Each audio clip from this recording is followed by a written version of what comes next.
The latest on the status of Virginia's gun ban. Non-citizen voter rolls raise election integrity concerns. President Trump enhancing his data center pledge, healthcare fraud reports, and much more. Welcome to the States, powered by the Center Square. It's Friday, July 24th, 2026, and I'm your host, Greg Bishop. While Virginia's gun and magazine ban faces state and federal challenges, a lot of gun owners looking for clarity on where the cases stand. Joining us to talk about the case in Virginia, the reaction from the Second Amendment community to court action, and what kinds of things we can expect from other cases from other states going all the way to the U.S. Supreme Court. Let's talk with Philip Van Cleave. He's the president of the Virginia Citizens Defense League. Philip, thanks for taking time with us here on the States. A lot to tackle. Of course, we've got all the action that the U.S. Supreme Court had this year. They're accepting more cases. We've got the case, at least on a federal level in Virginia, still at the bottom. What is the latest status on Virginia's gun ban?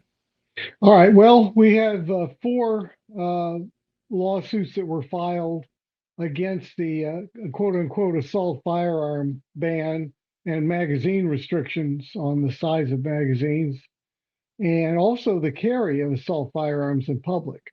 So those there are four different lawsuits.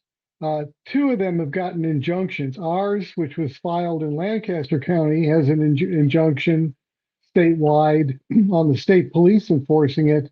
And then Washington County, a judge there issued a statewide that wasn't just for state police not enforcing that law, but any law enforcement or any prosecutor. Nobody can enforce that law right now.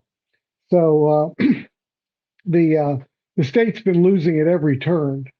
Jay Jones has been trying to defend us, our attorney general, the same one that had fantasized in some texts about killing his opponent, his political opponent, with a gun. So he got elected. But on the other hand, he's very incompetent. So that's useful. Well, Philip, what does this mean, though, for gun owners in particular, those who are able to sell these types of firearms? Well, right now we got a full injunction. So right now gun stores, some are choosing not to, but very few. Most gun stores are back to selling ARs. They're back to selling magazines that hold more than 15 rounds.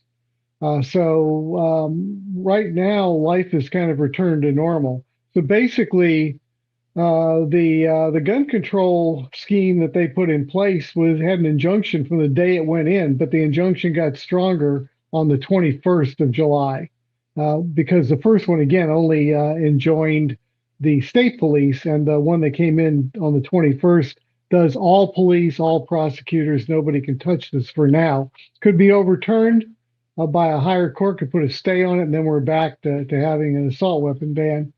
But for now, all they've managed to do, the gun controllers in the General Assembly and our governor and attorney general, all they've managed to do is sell a load of quote unquote assault firearms and higher capacity magazines into Virginia. I mean, sales were astronomical. And at the end of the day, they're going to lose this. They're going to lose this.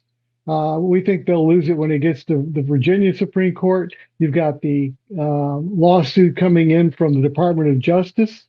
That's in federal court, right? You got the state court action, but you've also got that federal court action. Yes, and that in turn gets carried up. Well, the Supreme Court's taken two assault firearm cases it'll be dealing with this next term coming up. So by this time next year, it's our belief that these bans will be toast. There'll be a little footnote in history.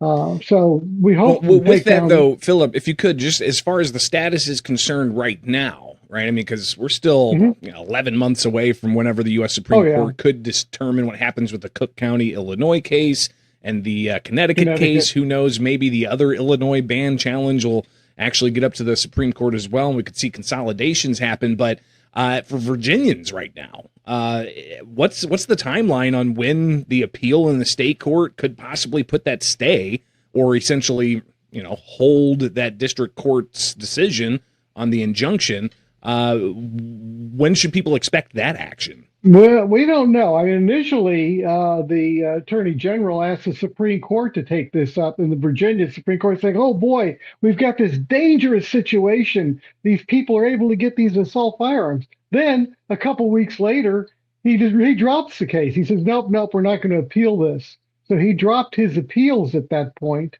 which means it wasn't as dangerous, obviously, as he said it was. Then he has applied to say, well, we don't have standing, that assault firearms are not covered by the Constitution. So he's really floundering around out there now. Quite frankly, we're not too worried about him succeeding in any of this stuff.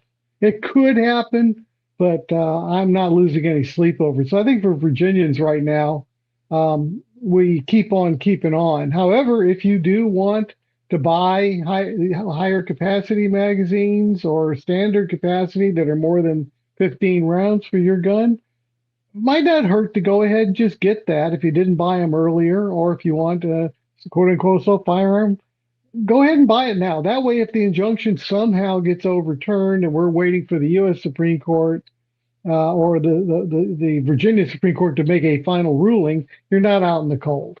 But really, things are looking up for us, I believe. And Philip, some other elements of all of this, and I almost see these parallels between the years of coverage of Illinois' ban when it first started, and all of the pushback from places outside of Chicago, for example. State's attorneys in every county across the state, practically every county, a large portion of them were saying they weren't going to enforce this, and even sheriffs across the state were saying we're not going to enforce this. Did you guys have the same type of spirit there to have these local officials say we're not going to do what Virginia delegate wants to do? Absolutely, yes. In fact, we have a list of Commonwealth attorneys, our prosecutors, if you will, that said not going to prosecute this. They said that before the law even kicked in July. They just said, nope, we're not going to do it. We have a bunch of sheriffs, same things. We have a list of those. And then a lot of localities are Second Amendment sanctuaries. So it's unlikely that any of them would have enforced any of this either.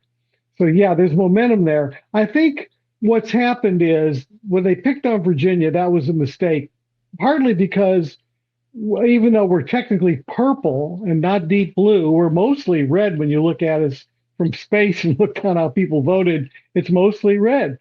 And I think that really got people's attention. Also, Virginia is where the headquarters of the NRA is, Gun Owners of America, us, which we're one of the most active Second Amendment statewide organizations in the country. And it was just a bad choice. And then you've got a bunch of other national gun organizations stepping in too and suing. So this was unlike any other situation where so many lawsuits all fell at one time. And I think, plus a few Supreme Court justices live in Virginia, but I think they picked the wrong state in the wrong time. And the U.S. Supreme Court, I think, has gotten impatient with all of this. They prefer a split, but where, one state would say, oh, that you can have these. And the other state says, no, you can't. They prefer that. The problem is none of the red states were doing this, so they couldn't get anything from them. All they had was blue states all agreeing that this was all perfectly constitutional. I think they got fed up with that and said, we've got to settle this, split or no split. Let's take the cases. Let's get this over with. And it may have been Virginia getting hit that they said, okay, this is going too far. We got to do something. And then we get a split. Then we get the Third Circuit, who actually does go the other way and strikes down New Jersey's ban. So it's going to be interesting. But I'm really optimistic on this. We'll be watching that for sure. But obviously, there's another side to this, Philip. You've got, like you said, even though Virginia is a purple state, the political reality is the Democrats have control of the governor's office and of the attorney general's office. Here is Virginia Delegate Dan Helmer in January of last year, talking a little bit about why he thinks that this ban on semi-automatic firearms is necessary. As a soldier, I trained to use an M4 and an M16. I carried them in places like Iraq and Afghanistan. I trusted those weapons because they were designed and created for their lethality. They allowed you to, in most cases, place sustained aimed semi-automatic fire on an enemy. Assault weapons sold in Virginia today are manufactured to mimic the functionality of those same weapons, providing for sustained aimed semi-automatic fire, but doing so in the context of our communities and our schools. In the most lethal mass shootings in America, including here in Virginia. Now, Philip, that's just some of the arguments we hear. Yeah, we hear even like out of the Seventh Circuit, U.S. Court of Appeals, the majority opinion there said, well, we have unprecedented societal concerns of mass shootings and such. Where are they wrong in their arguments that there needs to be bans? I might say, where is he right? That might be the real question here. His M4 was a machine gun, but let's just say that he put it in semi-automatic mode. I kind of doubt that, but maybe he did. All right, so we'll grant him something there. The Second Amendment protects exactly the kind of firearms that he's complaining about. It protects the right to keep and bear arms that would be useful, if you will, a weapon of war. Because the Founding Fathers, they created the Second Amendment. It was about hunting. It wasn't about target shooting, gun collecting. It was about, in an emergency, being able to take the country back from a government that had turned against its people, or the people helping the government in case of an emergency, like let's say Katrina, where they had no police to service neighborhoods. Citizens could protect their own neighborhoods, and also self-defense against criminals. So he's completely wrong in this. Also, he's referring to Virginia, the massacre here. That was done with handguns. It had nothing to do with ARs. Now, he's from New Jersey, so I guess he didn't know that, but it's had nothing to do. Our biggest massacre, which was at Virginia Tech, was all done with a handgun. So I don't know. I don't think he just really understands what he's doing with this stuff. He likes to throw around his service in the Army. Well, that's nice. Appreciate that. But once he's out of the military, now he's trying to destroy the Constitution. So I don't know if he wants to protect it, destroy it. I don't know if he's made up his mind. Well, Philip, we're going to have to touch base with you as this case continues to progress in Virginia, but also as we watch what happens with the U.S. Supreme Court and all of the other cases tackling the issue of can states ban commonly owned firearms. Philip Van Cleave, president of the Virginia Citizens Defense League, appreciate your time here with the states. We'll be right back with more.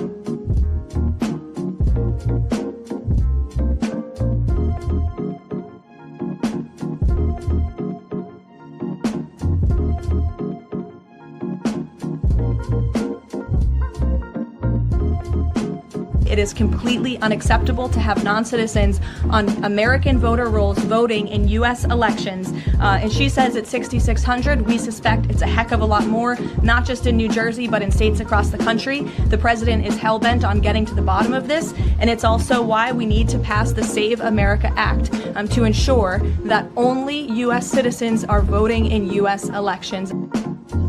That was White House Press Secretary Caroline Leavitt yesterday during a White House press briefing.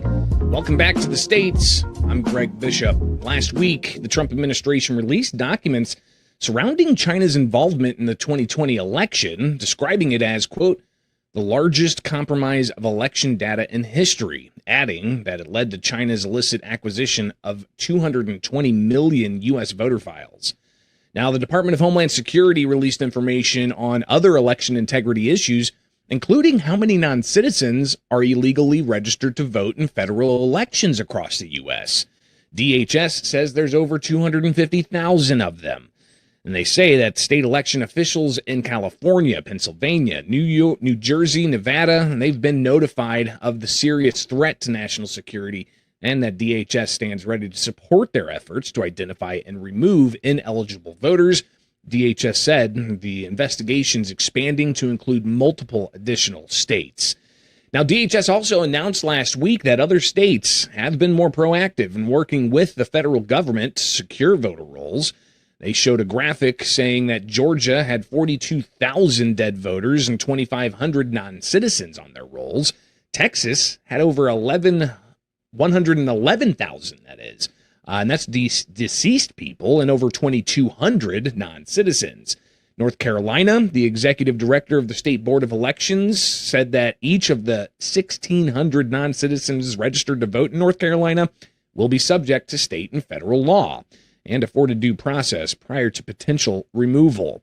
There were also deceased and non-citizens found on voter rolls in Ohio, Tennessee, Idaho, Alabama, Missouri, Louisiana, and Kansas. Now, in New Jersey, one of the states that the DHS targeted as having some of more than 200,000 non-citizen voters on their rolls, their governor, Mikie Sherrill, facing pressure from Republican legislative leaders and federal law enforcement officers to provide more details of the more than 6,000 non-citizens that were allowed to register to vote in that state. Tuesday, the governor said that a state investigation revealed between June 2023 and 2024, about 6,600 people indicated that they were applying for a state driver's license or identification card and that they were not U.S. citizens. They went on to say that last week I learned a serious software error in New Jersey's motor vehicle system led to the registration of more than nearly 6,600 people, indicated that they were not U.S. citizens. These individuals answered no when asked on a keypad whether they were a U.S. citizen when applying for a driver's license and identification cards, but through no fault of their own, she said, the system registered them to vote anyways. And this is part of a process that some have criticized for years of states and their various motor vehicle departments allowing for these types of processes to occur, and that could possibly lead to non-citizens getting voter registration. Now, at least 400 of the erroneously registered non-citizens cast ballots in elections during those years, according to the governor. Now, at the White House Thursday, Caroline Leavitt said it's not just New Jersey where the problem is continuing to happen. What I will say on New Jersey and this governor, the fact that she just all of a sudden decided to put out a press release saying President Trump and Republicans have been right about non-citizens on our voting rolls is not a coincidence. I think this governor is saying this because she realizes this administration is serious about getting to the bottom of illegal aliens voting and being on our voter rolls in our country. The Secretary of Homeland Security, as you know, sent a letter to several states, including New Jersey, requesting that non-citizens that are on their voter rolls need to be reported to DHS and need to be removed from those voter rolls. So that's why all of a sudden she is speaking truth about the fact that this does take place in states across the country. Now, with the issue of automatic voter registration, which several states implement, allowing for somebody who is interacting with state governments to automatically be registered to vote, it was all in an effort to try to increase voter participation. But as you can see in some of these areas, like New Jersey admitting that their systems did not catch non-citizens from being registered to vote, even if it was no fault of their own. Could this issue be popping up in other states across the country, and just how impactful is it on election integrity? A question we'll be watching. Meanwhile, Republicans in the U.S. House, they attached the Save America Act to require voter ID in federal elections to a budget resolution worth $95 billion. Now, the bill narrowly passed this week. It funds $73 billion for federal taxpayer dollars to go to the U.S.-Iran conflict, and then $12 billion to implement the voter ID bill. You can get the latest on this developing story at thecentersquare.com. We'll be right back with more from the states.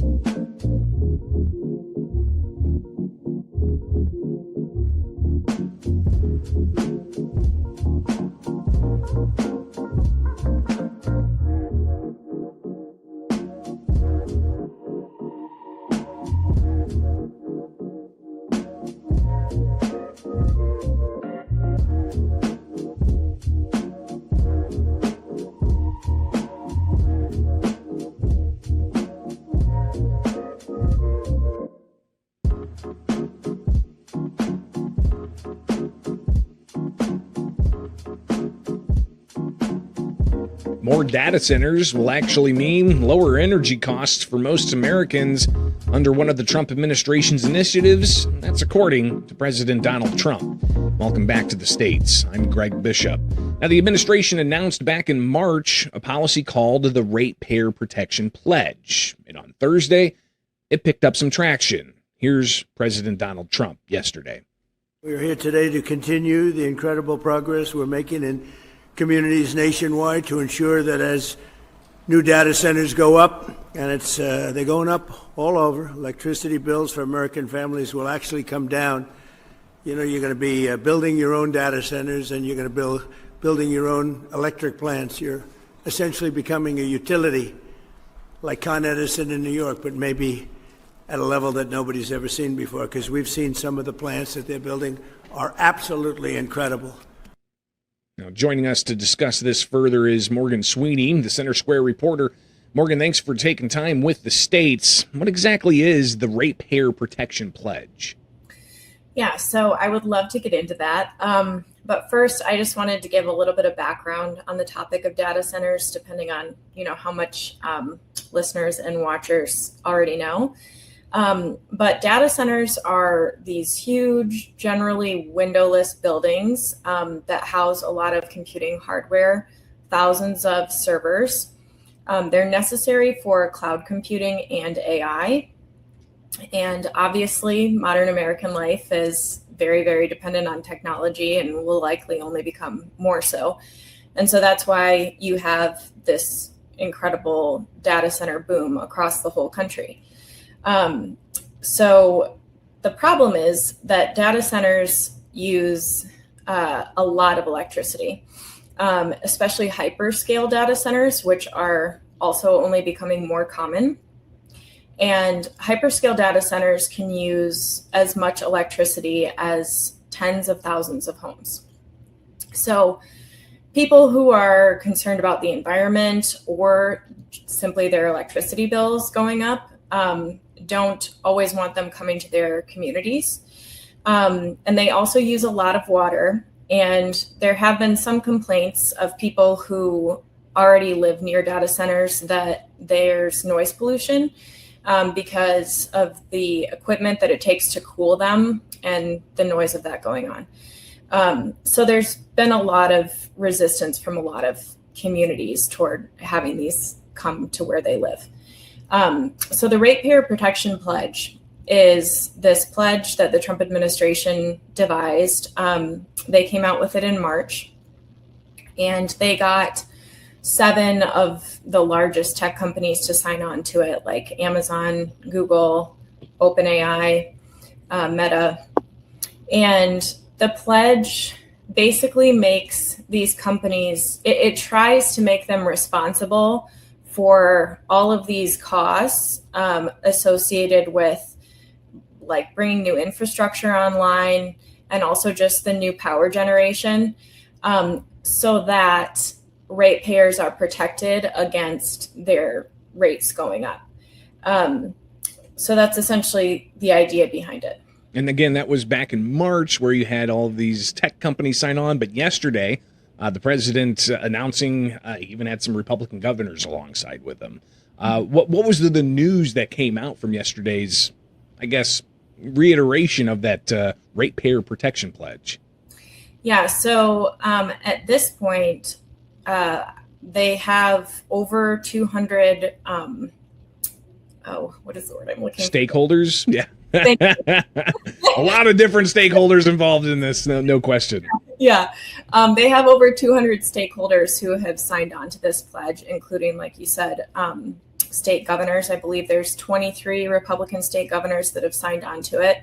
And so that was kind of the update that happened yesterday. But there are critics, right? I mean, you've talked to people in this space looking at data center development, and you kind of outlined some of the concerns that there are. And we'll hear from a resident in Tennessee that said that Nashville shouldn't allow a data center near a zoo. But what are some of the critics saying about this pledge in particular? Not about data centers, but about the pledge that the president has. Yeah, so at least when it initially came out, I was able to speak to a few different sources, and they said that it's a nice concept. But one source that I spoke to just said it seemed incredibly vague, and it also seemed just merely aspirational, because while it's nice ideas, it's not an executive order. It's obviously not a law. And so, how is the government going to really enforce all of this with thousands of data centers being built across the country? So those were kind of the criticisms. And one of the things that I think we also have to highlight here, I mean, the president, of course, he's essentially the CEO of the federal government. Well, we've got 50 state governments. Within those 50 state governments, you've got county governments. Within those county governments, you got municipal governments. And a lot of the regulations seem to be coming from there. And a lot of the opposition as well to these data centers, especially the past, 6 months, if not more, has been pretty loud. Here's something from Tennessee earlier this week, where Nashville was looking to provide more regulations and delay data center development in that city. Let's hear what this resident had to say. Communities were given little to no notice whatsoever before executives announced that this was already a done deal. But folks understand that this business model comes with a real human cost. There's a reason why cities all over the country have paused data center development from Denver to Seattle to Charlotte. That's because we need ample time to both study and regulate this massive technological expansion that is exploiting entire communities, causing real health problems, jacking up utility bills, and lining the pockets of tech executives. AI is human output sold back to us at a markup without any compensation or credit. This technology should work for us, not against us. And from what we're seeing from North Nashville to South Memphis, AI is harming working class communities that have already suffered from generations of legacy pollution. Again, clearly it's a hot issue at city halls and village board meetings across the country. How significant is it that the president has 23 governors signing on to this pledge? Will that matriculate down to these local governmental bodies? I mean, I would have to think that it certainly matters. But I just think, again, the language of the pledge, I mean, it's only probably a page or like maybe a page and a half long. The language of it is pretty vague. And just, again, I don't see how enforcement is really going to take place. But since it was introduced in March, there are a couple of lawmakers who have come forward and introduced legislation, kind of echoing some of the things going on in the pledge. There's one piece of legislation that advanced out of committee unanimously. That one, I don't know how much it would really accomplish overall, but there's another one that was just introduced that seems more comprehensive than that, and it would codify the pledge as well as add some other conditions on there. So we'll see where that goes. Yeah, definitely be watching this closer again as local state houses debating the issue. You've got like the state of Illinois provided tax credits years ago, but now are looking to freeze those tax credits now that the uproar is hitting local communities more and more. But here's something that President Trump also said yesterday, kind of in response to some of the local uproar he's hearing. Let's listen in. There are some who would like to lead us down the opposite path. And I call them the radical left communists. They call them socialists, but these people are communists, actually more. I think it's a much more accurate term. Want to shut down all new development, kill our most successful industries, destroy hundreds of thousands of jobs, and surrender the AI race to China. And China, look, I'm not blaming them. I have a lot of respect for them. I have a lot of respect for President Xi, but they represent China. We represent the United States of America.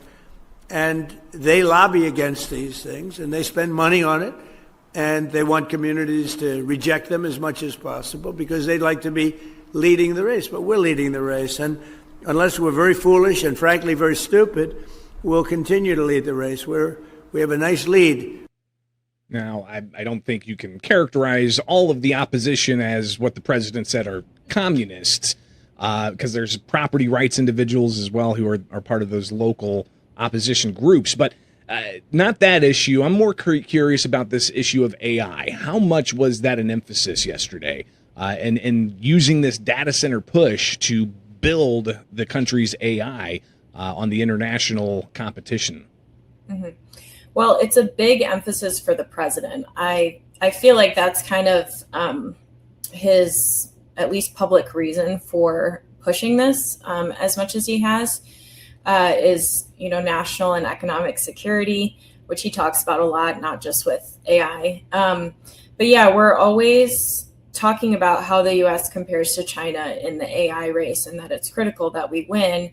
But like he said, we do have a lead. My understanding is that we have far more data centers than they do at this point. But I talked to another source a while ago who said that kind of the big difference is we have all of this technology going on, but China has far less regulations. And obviously their government is interested in using AI for a variety of reasons. And so I think that almost might be where, I don't know, where some of these differences hinge is more so the regulation than the amount of technology, if that makes sense. Yeah, and I think you got to consider the difference in governing structures. As you highlighted, China seems to be very top down. United States, while we've got a federal government, states and even local governments, very impactful. Morgan Sweeney with the Center Square, greatly appreciate your reporting. We'll definitely connect with you on this and other issues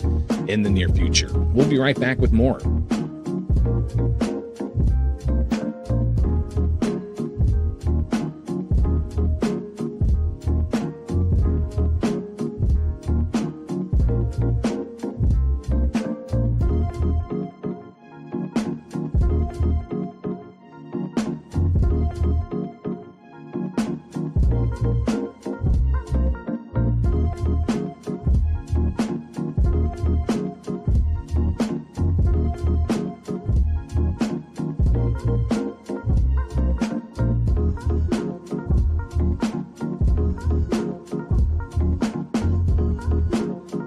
Have consumers seen the full impact from tariffs?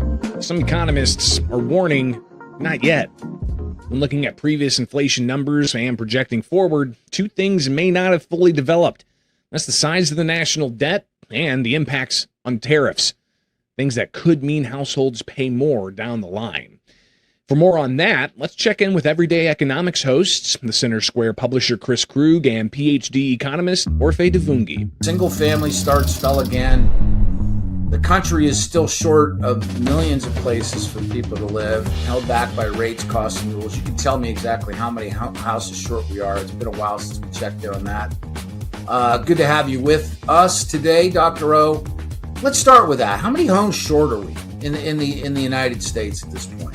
Yeah, I mean, if you count the number of families living in the U.S. and you then look at how many homes are actually available for rent or for sale every year, then the gap is massive. It's 4.7 million homes. So I think when you and I started talking and started doing this show again, it was, I think it was almost 4 years ago now, right? That number wasn't nearly that big. Yeah, it was about 3.4, 3.7, 3.9, maybe 3.9. And it just keeps getting bigger and bigger and bigger. Yeah.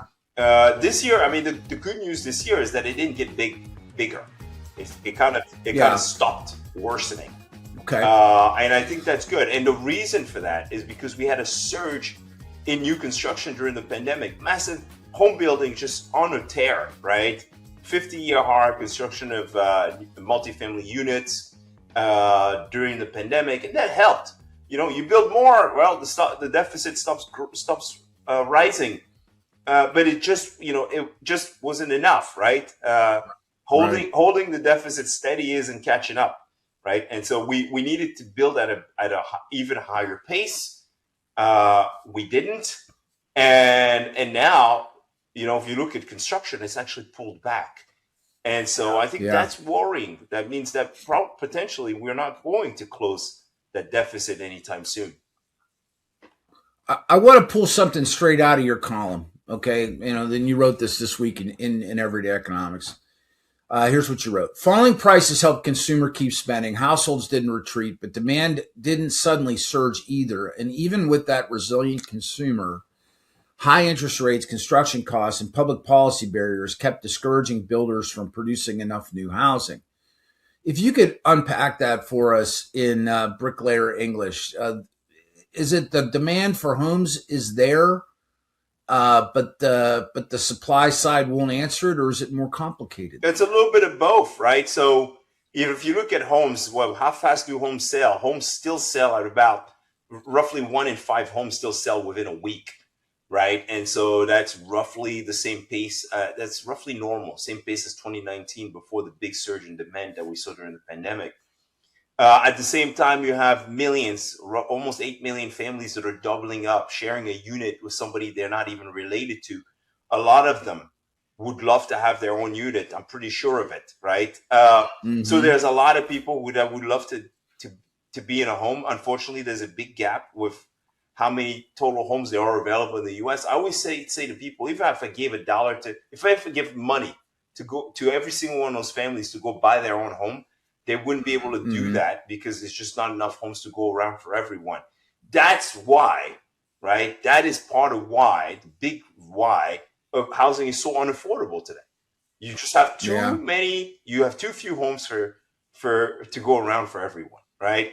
And so builders need to build, but builders can't build when the cost of materials keeps going up, when financing costs are elevated, when the cost of land is really high, and on top of all that, they're dealing with permitting delays. They're dealing with zoning restrictions that say, hey, you can't put 2 homes on that massive lot because in this area, we'll only have 1 home on a massive lot because, it's zoned for single family units only. And, they can't put 2 townhomes on the lot, right?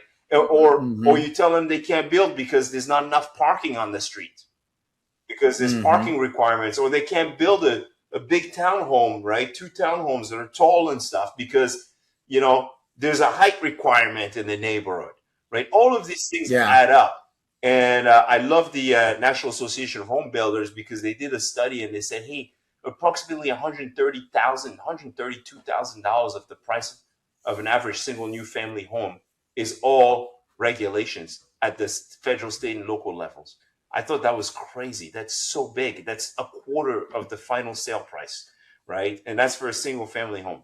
So imagine all the other types of units that are restricted, that are more restricted, right?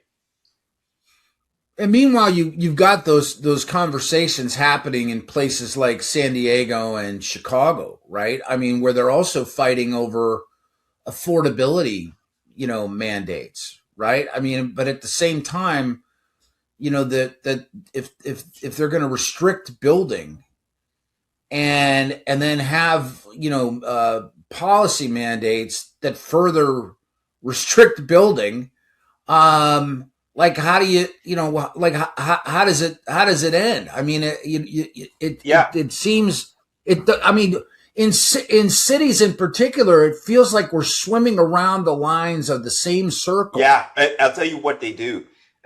Which is kind of sad. I see this all the time.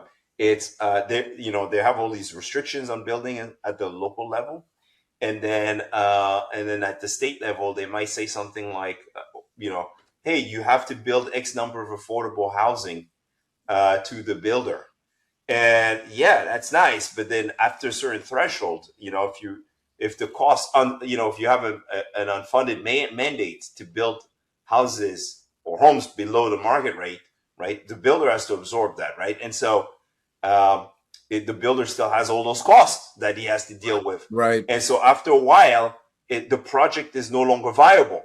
And if the project is no longer viable, they don't build any homes at all to start with. Right? And so, instead of saying, hey, we're going to maybe throw money at affordable housing because, why not just actually make it cheaper to build in the first place?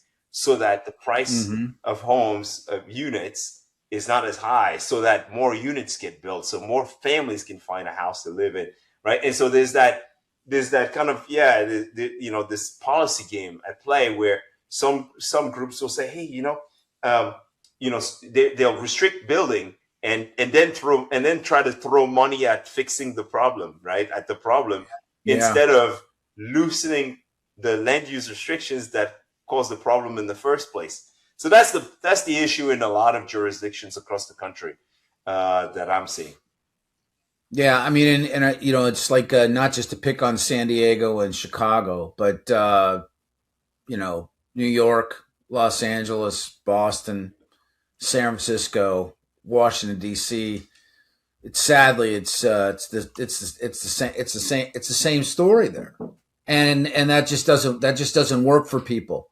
Well, if we don't get enough homes, right? If we don't have enough homes, that's the problem. I think most people don't care too much about the policy details. They just want to be able to afford a place of their own, and it's so up to the elected officials, and smart people across the country that do policy stuff to think about how to make that happen. And unfortunately, they haven't done it well yet. I think we should end on good news. The good news is that there's a lot going on, even at the federal level now, to fix this problem. There's a big conversation nationwide about fixing the affordability crisis around the country. I think that's positive. So there are steps being taken in the right direction. Well, let's come back and let's unpack that the next time we have a chance. Make sure that you read Dr. O's column every Monday. That's Everyday Economics at the Center Square. And know that this show is part of The States. It's the daily news magazine at the Center Square. You can watch that on YouTube and across other streaming platforms. We look forward to seeing you next time.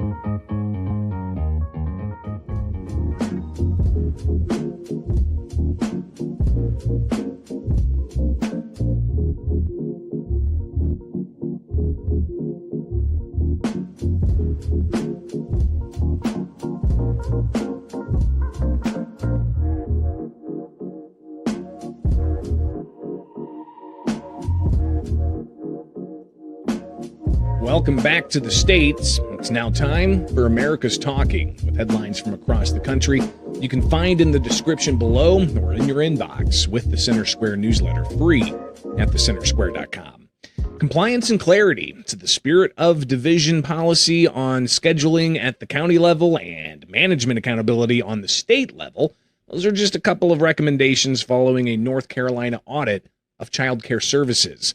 The Center Square managing editor, Alan Wooten, reports a performance audit of the Division of Child Development and Early Education Child Care Centers oversight in the State Department of Health and Human Services by the State Auditor's Office. Well, it evaluated oversight and monitoring of licensed child care centers.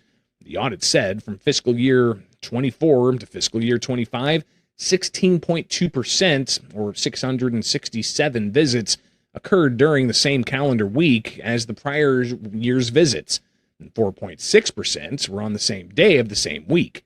Additionally, 21 of the state's 100 counties had at least 25% of the annual compliance visits follow a predictable pattern, and in 5 counties, more than 2/3 of visits followed similar patterns. Now, families pay an estimated $1.3 billion to the more than 213,000 statewide, with $506.8 million in federal subsidies and $216.9 million in state taxpayer dollars, supplying the rest of the $2 billion in annual costs. Following the Trump administration's pause on Medicaid funds in the state, California experts are saying that Medicaid in that state has become fiscally unsustainable. On Tuesday, the Trump administration froze $867 million in Medicaid funds from California as part of a federal crackdown on fraud. Sally Pipes, president, CEO, and Thomas W. Smith Fellow in Healthcare Policy at the Pacific Research Institute, told the Center Square reporter Robert Mattson that California's inclusion of undocumented immigrants, regardless of age, to become eligible for Medi-Cal is, quote, fiscally unsustainable. Now, altogether, there's nearly 15 million people covered by Medi-Cal, California's name for Medicaid, and annual health care spending has grown to be more than $200 billion, according to the latest data. Now, California's total budget is $351.7 billion. The The Wisconsin League of Women Voters filing a lawsuit in Dane County on Friday asking the court to allow Wisconsin voters who believe their absentee ballots won't be counted by Election Day to vote using a provisional ballot. Now, that lawsuit filed by Law Forward, it said the delays from the U.S. Postal Service can interfere with delivery of ballots by the deadline of 8 p.m. on Election Day. The Center Square reporter John Stife reports the lawsuit came the day after Governor Tony Evers and Senator Tammy Baldwin sent a joint letter to the U.S. Postmaster and the USPS Board of Governors asking that postal delays are corrected to prevent the delay of absentee ballots. Letter says about 500,000 Wisconsinites used mail-in balloting in 2024, accounting for about 15% of all votes cast. And New York City authorities said the attack of two people stabbed in separate incidents in the Upper West Side Thursday being investigated as possible hate crimes. The New York Police Department said it arrested Raul Morales, 51, after he stabbed an unidentified Asian male and a Jewish male in separate attacks. Police said both victims were taken to the hospital and are expected to survive. Witnesses told police the attacker yelled Allah Akbar, or God is great, in Arabic during both attacks. The New York Police Commissioner said a preliminary investigation has determined there is no known connection between the attacker and the victims, or between the victims and each other. They said the attacks are being investigated as hate crimes. And that's just some of what America is talking about. Get these and other stories at thecentersquare.com. From my studios in Central Illinois, I'm Greg Bishop, and join us back here next week for more stories impacting you, the taxpayer, from all across the country, only with the states, powered by the Center Square.